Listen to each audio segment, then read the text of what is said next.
But isn't he eating breakfast and turning it into Freddy's face? No, that's later.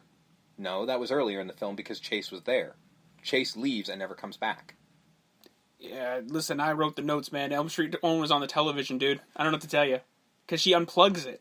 Doesn't that happen? It happened several after times. breakfast? No, it happened. Are you sure? Yep. I beg to differ on that. I don't think it happens until after breakfast. I don't know what to tell you. I watched it yesterday. So did I. Most of it. I saw this part though. Yeah. I'm fairly certain that doesn't happen yet. That happens after.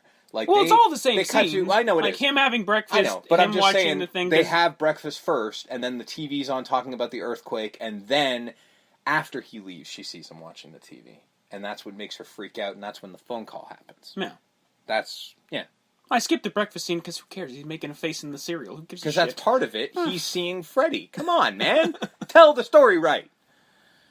We're saving people from watching these movies. That's what we're supposed to be doing, I think. I don't know. I don't even know what the hell we're doing. I'm not awake, but... No, you're not. I was still right.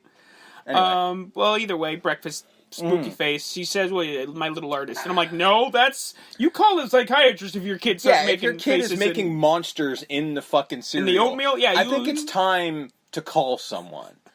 But no, we're not going to do that. Yeah, you wait for your kid to go way off the reservation before you call a doctor. You would think. But then, so this is when she comes down, and then he's watching A Nightmare on Elm Street, this Tina in the body bag. The best scene with a child should be watching. Yeah. Her dead friend in a body bag. Exactly. Bloody. So she turns it off, and she unplugs it. Yeah, and he screams fucking bloody murder for a long time. And then stops. Until the doorbell rings. Yeah. And then he's like... And then it turns off, and I'm like, again, monster faces, kid freaking out. Mm-hmm. Call someone. We're done here. Like, call someone. You cancel the interview. You're having nightmares about Freddy. Your kid's seeing him. Call someone. Both of you are nuts at this point. It's psychiatrist time. But then it's Julie, the babysitter. We're all happy, like, ha ha ha ha ha. Because there was another earthquake, and that's also when more cracks, where you see cracks form. But she gets a phone call from her stalker. And then, we get the phone call from the stalker, because Julie's there, and then Julie refers to him as a sick fuck, which I'm like, wow, that was an interesting line. Was Dylan there when she said that? No, he was in the other room playing or something like that. Babysitter. Yeah. Language. No, they were having a conversation, because then also the phone rings again, and he finishes the rhyme, but then it's also, that's when she picks up the phone and goes, leave us alone, you son of a bitch. L.A. limousine, man. I'm here to take you to the interview. Oh, and then, instead of saying it into the phone, she hangs up the phone, opens the fucking door, and yells it out where there's no way in hell he heard it. Yeah. I'm sorry, I'll be out in a minute. There's no fucking way he heard that. Well, because he calls back. Yeah. Eventually, because she says, I'll be right there, and then spends another 10 minutes talking. Like saying goodbye to the kid, and fucking, well, because she doesn't want to leave, right? Because her kid literally just freaked the fuck out. Yeah, because also he's the one who said someone's coming, and that's when the second earthquake happened. Yeah. Again, something's fucked up. But then she's talking to Julie, and then the phone rings again, and Julie's like, don't answer it. But, of course, she does very slowly, very horror-like. Hello? We're gonna be late, ma'am. Okay. Oh, no, she doesn't even say that. She just hangs up again. You are so rude to this limo guy who she doesn't know he's an asshole yet. All right. She's not there yet. Know. That's just an assumption. However... Because he turns out to be a creep. Yeah, so she eventually... Now, I'm not sure if he's supposed to be creepy, or if he's supposed to be another person who looks like they might be responsible. Like, I don't know if he's like a red herring? Yeah, I don't know if he's supposed to be like... It was the limo. Yeah, like, I don't know if he's supposed to be like Julie, how it was like, oh, she might be a puppet where he might be a puppet. I don't know, or if he's just really creepy and weird. I don't know, but that actor could work forever playing stalkers and child molesters, because that dude is creepy. That's a really... bad look to have, man. It's not good, but am I wrong? I guess. Tell me I'm wrong. Like the fading hairline, hair, but still has the ponytail. Yeah. And just the delivery of some of the fucking lines. That one line is always he's one of those like bubblegum chewing like you're in that movie, huh? So essentially what happens is she gets in hang on. I'll recite it verbatim. Give me a minute. So she finally leaves out, and he's on the phone, which I'm like, you're not allowed to do that, but okay. And then he's like, ha ha ha, all douchey. And then he opens the door and he looks at her in this very creepy fucking, like, I would like to fuck that kind of look. And then, but then he switches it to an evil look. And I'm like, haha, maybe. And then we cut to them driving. I'm guessing they're mostly there. And he just goes, you played that girl in that movie with the guy with the... And he mimics the fucking claw. And, you know, he's like, yeah, I love your stuff, you know, and... She's already like, fuck this. And she tries to put up the divider, and he's like, they never should have killed off Freddy. And then it's like, wow, that's creepy. Listen, dude, I was in like 2 of those things. Yeah, so like, I'm not really involved, so thank you. Because at one point he does say, like, oh, this is why I love this job. I get to meet the stars. And she's like, I'm not a star. Like, do you remember me from anything else? She's not wrong. No. She did this. She did these 2, a bunch of TV movies, and a fucking sitcom. She's not a star. She just made enough money to not have to do it. Which, good on you. Plus conventions. Yeah. So, like, she's doing alright. She did enough to make the convention circuit. She made a documentary about conventions, so... There you go. You know. Although, so, she's a star to you, Steve. She is. Yeah. She's fucking Nancy. So then, of course, we get a pointless jump scare where the fucking guy opens the door and he's like, oh, we're gonna be late. And then they fucking run to the... Yeah, grabs her and we're off to the races. Yeah, we're getting you're to trying this to get interview. me fired? Like, listen, PA, fucking hands off, dude. Like, Jesus Christ, son. You don't know the morning I had. My kid made a monster face in his oatmeal. There were 2 earthquakes. I got claw marks in my wall. That dude was a creepy douchebag. And now I got you grabbing me. 2... I've had an ass full of this day, and it's only 9 a.m. To be fair, this fucking PA... is a dick because he's being treated like a dick. He's also a PA on a talk show that, if you watch this segment, is not going to be around much longer because this is the worst talk show host in the history of talk show hosts. 0 charisma. This show is done because not only does he not have any charisma, he doesn't let the guest talk. Also, his main get is Heather Leningkamp. Well, he gets Robert Englund, spoiler alert. Yeah.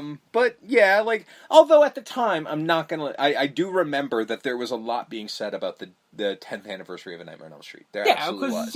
You know, so they probably did There's some do a juice bunch. there. Yeah, they probably did do a bunch of press by that point. But, seriously, so we cut to the interview, and the dude asks her a question about fucking, I don't know, the movie, like, how do you feel about Plus horror? she is there like, oh, my son, oh, you have a kid, that's right. And he literally is jumping in every time he asks her a question. She starts saying something and he jumps in and cuts her off. You are a terrible talk show host. Don't ask a question and then cut her off. Answer. Like, let her answer the damn question. You don't have to do as much work. Shut up. And then he sort of goes, in the worst segue I've ever heard in the history of segues, would you ever leave your son... What about your co-star in the very first Nightmare? Would you ever leave him alone with your son? She's like, Robert? I don't know. And then, well, let's ask him. And fucking here we go. Here he is, the best of the bad, Robert Englund. And then, like... No, he says Freddy Krueger. No, he says Robert Englund. Does he? Yeah. Okay. Which is even weirder. Yeah. Like, why wouldn't you say Freddy? And then he slashes the set, which I'm like, no, they wouldn't let that happen. And... fucking Robert comes, he shows hands not it long up for this as, world anyway, so knock really. the set down. Exactly, like we're tearing down the set because this is the last episode. So Robert comes out in full Freddy regalia, like of course Nancy.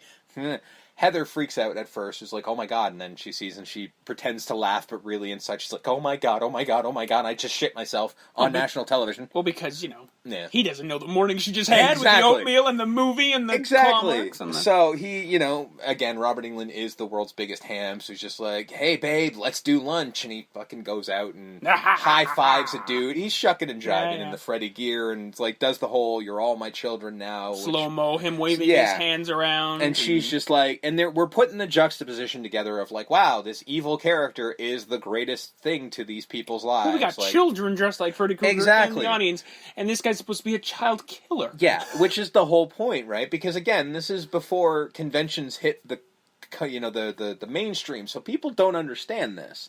It's a little strange, but it is true. So that's how we deal with this. We do get later hit Robert out of makeup. And this is signing autographs. This actually happened to Heather before. She's like, this is exactly what happens every time we go to get autographs done. Oh, not so much now, but it was then where it's like she's just standing there waiting for fucking Robert to finish signing his autograph so they can just go. And even though it's like, yeah, now she gets autographs all the time because she's fucking Nancy now and people pay attention to that shit, but back then, yeah, it was all Robert. So, I mean, it's just like, they talk about potentially working together again, and she's like, what, in a romantic comedy? Just because it's a romantic comedy doesn't mean we can't have a decapitation or two. Robert Englund doesn't do anything but whisper act, by the way, so that's my impression of Robert Englund. I mean, there's, what is it, Grosse Pointe Blank? That's got the deaths in it. That's a romantic comedy, so... there have been... Maybe no decapitations. There have been slashers that kind of have a bit of a romantic comedy edge to it. And that's a good idea. A romantic comedy, straight-up romantic comedy, that has murder in it. Well, I don't know if, like, it should be Heather Langenkamp falling in love with Robert Englund, but... Although... In my version, in your version, fucking lootly. Everyone else's version's like, nah, no, we don't need that, but I'm cool with it. So she gets a call from Sarah Risher, being like, "Hey, like we should have lunch. Oh my god, I haven't heard from you in forever. We need to have a meeting. Okay, we'll set something up. No, we can come right now. The driver will take you right here. You'll be happy, I bet. Nope. So also, you got nothing going on. You're New Line Cinema, yeah. You could just oh yeah, today's fine. It is strange that this is around the time where New Line Cinema is a big deal. Yeah. They're not going to put this... I mean, I'll get into more of what they've done as far as, this is not going to happen in reality, but, yeah, New Line Cinema's got other shit going on. Bob Shea's a busy guy. Bob Shea's got more things to do than worry this hard about the Nightmare film. The only reason he called Wes for this one is because he knew Wes was going to be like, go fuck yourself, Bob, and everything about you. Otherwise, he would have just had his secretary call Wes and ask him. Yeah. So she shows up. Secretary's kind of a bitch.